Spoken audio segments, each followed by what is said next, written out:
Usually when you try to learn a new skill, like, say, playing the guitar or maybe taking up oil painting, you have this expectation of privacy. Right, yeah. You want to hide your mistakes. Exactly. You sit alone in your room, your fingers totally fumble over the wrong chords, your canvas looks like a muddy disaster, and nobody has to know. Yeah. You get the luxury of just failing in the dark. It's the privacy of the beginner, right? You have this safe little space to try, mess up, throw the canvas in the trash, and just start over tomorrow with zero social pressure. Yeah, but then you try to learn a language, and that luxury just completely evaporates. Yeah. Because the whole point of the skill is communication, which means it demands an audience. It absolutely does. You have to do it in front of other human beings. Right. It feels like you're being shoved onto a brightly lit stage, handed an instrument you barely know how to play, and told to perform for a live crowd without ever having a closed-door rehearsal. Oh, it is the definition of vulnerability. I mean, you are trying to share your thoughts, your personality, but you're forced to use tools like vocabulary and grammar that you haven't mastered yet. And that's terrifying for an adult. You're used to sounding smart in your native language and suddenly sound like a toddler. It's so uncomfortable. Totally. And today we're looking at how artificial intelligence is completely removing that social danger from language learning, especially for people studying English. We're talking about how AI can essentially serve as a 247 personal tutor. Okay, let's unpack this. Our mission today for this deep dive is to break down this intimidating idea of AI into really simple, practical strategies. Because if you are listening to this right now, you are probably on your own English learning journey. Yeah, and you probably already know the basics. You know how to order food, maybe navigate an airport. Right, the survival English. Exactly. But crossing that bridge from basic survival to true, comfortable fluency, where you don't feel overwhelmed, that is a huge leap. And we're going to talk about using tools like ChatGPT, Claude, or voice assistants to make that leap. And we have to start with the psychology, right? Because the biggest barrier to learning English isn't that you don't have enough flashcards. It's the fear of judgment. Yes. Linguists call it the affective filter, which sounds super academic, but... Yeah, it sounds like a car part or something you put in a fish tank. Right, but it's really just an invisible gate in your brain. When you're relaxed and confident, the gate is open and you absorb English naturally. But when you feel anxious or worried about making a mistake, that gate slams shut. Your brain just blocks the learning process entirely. Literally. When you're standing in front of a native speaker, trying to remember a word, your brain's threat detection center fires up. It's an evolutionary response. Cortisol floods your system. And suddenly your mind just goes blank.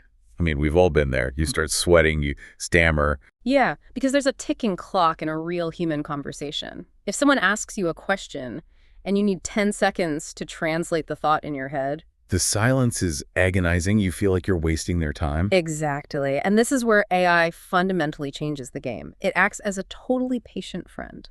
I was actually thinking about this like a gym spotter. When you're trying to lift a really heavy weight on the bench press. Yeah, you're terrified the bar's going to crush you. Right. So a good spotter stands over you, and just their presence tells your brain, hey, it's safe to fail. They don't lift the weight for you, but they remove the physical danger.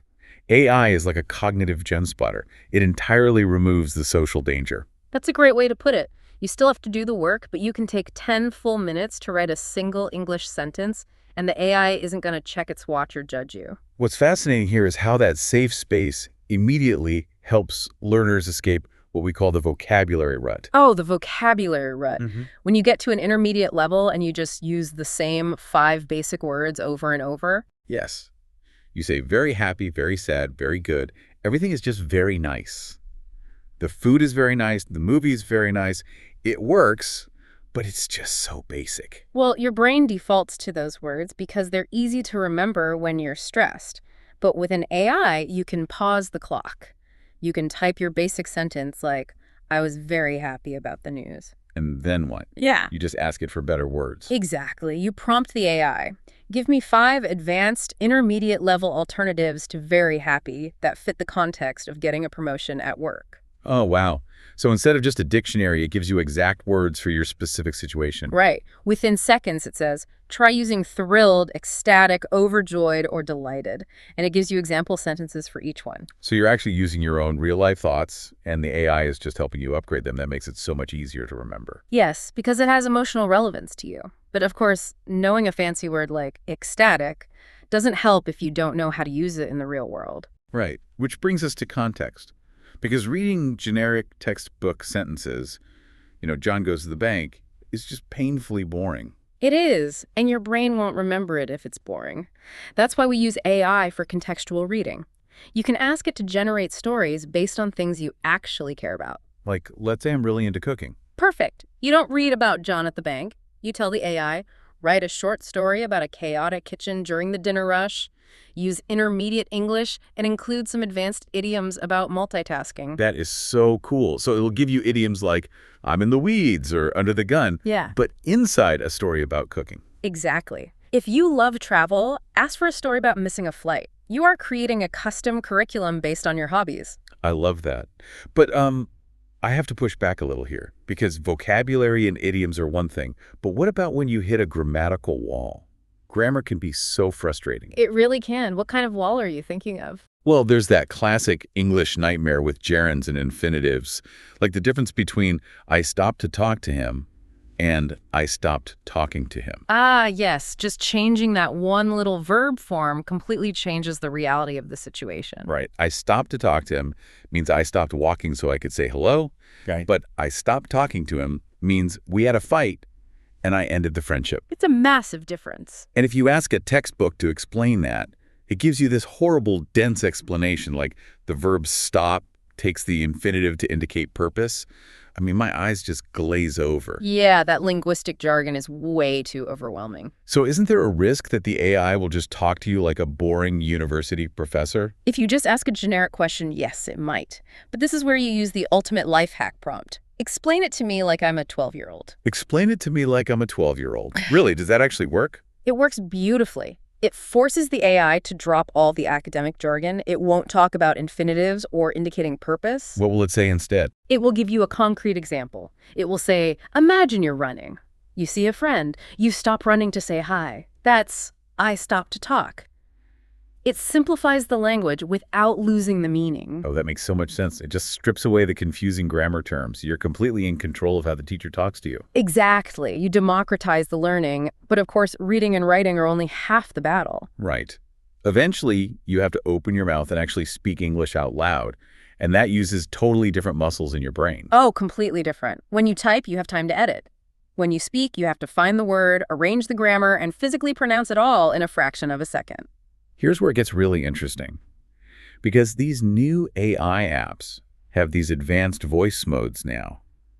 And they are not those robotic GPS voices from 10 years ago. No, they sound incredibly natural. They use natural intonation. They change their tone. They even take little breaths. Have you noticed that? The AI actually breathes before it speaks. It's almost weird.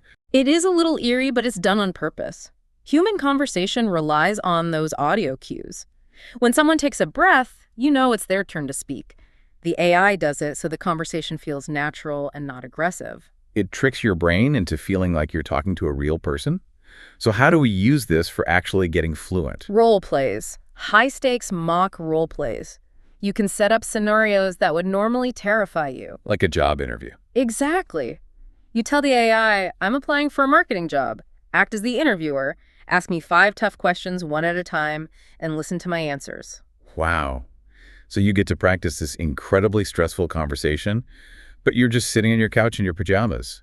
If you completely freeze up, there's no actual job on the line. Zero consequence. And if you don't understand the AI's question, you don't have to feel embarrassed. You just ask it to repeat using simpler words. But doesn't it ever feel, I don't know, a bit too unnatural? Like, if I just open the app and say, teach me English, the conversation usually gets pretty boring fast. Well, that's because your prompt was too lazy. If you want a good conversation, you have to be the director. You have to use prompt engineering. Okay, so how do I direct the AI properly? You have to be specific. Tell it your level, your goals, and give it exact rules. A great prompt would be, act as an ESL teacher. My English level is intermediate. Let's have a casual chat about movies. Okay, that makes sense. But here's the most important rule to add. Only correct my grammar if I make a major mistake that affects understanding. Otherwise, let the conversation flow naturally. Oh, I see. Because if you don't tell it that, the AI will interrupt you every 5 seconds to fix every tiny little mistake. Right. If you use the wrong preposition, like saying, I am interested on this instead of in this, A default AI will stop everything to correct you. And nothing ruins the flow of a conversation faster than someone correcting your prepositions. It makes you so self-conscious. Exactly. Real friends don't correct every little mistake. They listen to what you're trying to say. By giving the AI that specific rule, you create a forgiving environment to just practice speaking smoothly. That is huge. So Yeah. the AI is patient, it's customizable, it's 24/7, which kind of brings up a big question. Are human English teachers going to disappear? That's the existential question, isn't it? But the short answer is no. AI will not replace human teachers. Language is fundamentally about human connection. Right, the AI doesn't actually know what it feels like to be nervous or to laugh at a joke. It's just simulating it. Exactly. We learn languages to connect with cultures, to build empathy. The future is really a hybrid model.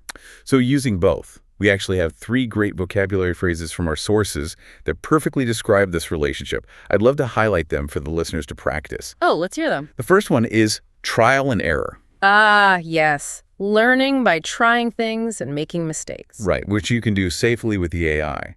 The second phrase is tailor-made.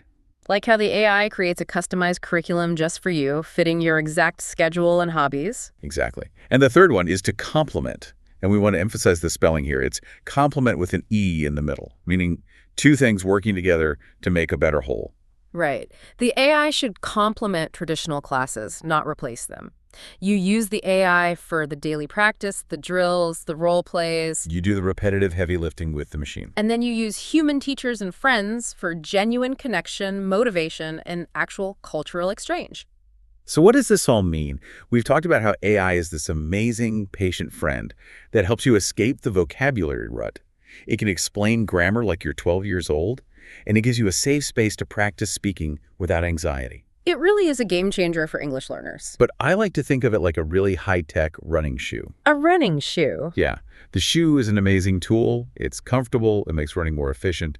But the shoe doesn't do the running for you. Ah, I love that. You still have to put the shoes on and do the work. Exactly. You still have to show up every day, stay consistent, and keep your curiosity alive. The AI just makes the run a little less painful. It's all about consistency. It really is. And before we wrap up, I want to leave you with one final provocative thought. Ooh, okay. What is it? Well, if AI can perfectly simulate natural conversations and never gets tired, could we use it for more than just vocabulary? What if we used it to simulate the cultural humor, the slang, and the etiquette of a foreign city before we ever travel there? Oh, wow. Like practicing the exact social rules of a cafe in London or a boardroom in New York. Yes, practicing the culture, not just the words, before you even step foot on the plane. That is a fascinating idea to think about. It really is. So for everyone listening, your mission today is to try this out. Go to your favorite AI tool and try one new tailor-made prompt. Tell your interest, set some rules, and see how it feels. Keep practicing, keep making mistakes, and we'll see you on the next deep dive.